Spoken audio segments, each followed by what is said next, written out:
ओम नमः शिवाय। देवराज ब्राह्मण की कथा। यह कथा शिव पुराण के दूसरे अध्याय में वर्णित है। बहुत पहले की बात है। किरातों के नगर में देवराज नाम का एक ब्राह्मण रहता था।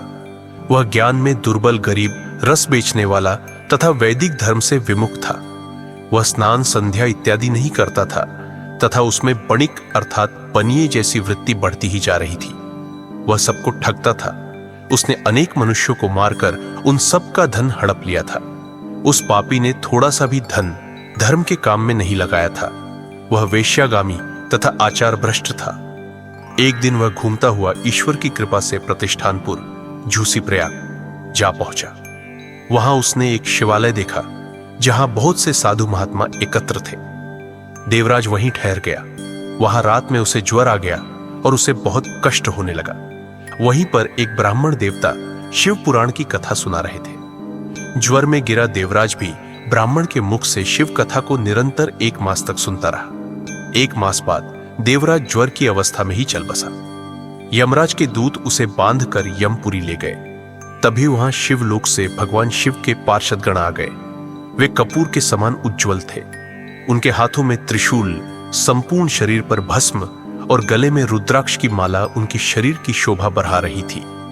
उन्होंने यमराज के दूतों को मार पीट कर देवराज को यमदूतों के चंगुल से छीन लिया और वे उसे अपने अद्भुत विमान में बिठाकर जब कैलाश पर्वत पर ले जाने लगे तो यमपुरी में कोलाहल मच गया, जिसे सुनकर यमराज अपने भवन से बाहर आए। साक्षात रुद्रों के समान प्रतीत होने वाले इन दूतों का धर्मराज ने विधि पूर्वक पूजन कर ज्ञान दृष्टि से सारा मामला जान लिया। उन्होंने भय के कारण भगवान शिव के दूतों से कोई बात नहीं पूछी। तत्पश्चात शिवदूत देवराज को लेकर कैलाश चले गए और वहां पहुंचकर उन्होंने ब्राह्मण को करुणावतार भगवान शिव के हाथों में सौंप दिया। देवराज को भगवान शिव ने केवल इस कारण अपने शरण में लिया कि उसने उनकी कथा को ध्यानपूर्वक सुना, भले ही उसकी मंशा न हो और ज्वर के कारण विवशता की अवस्था में उससे उनकी कथाओं का श्रवण हुआ।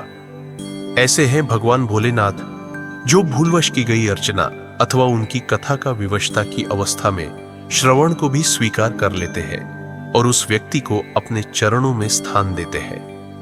ओम नमः शिवाय।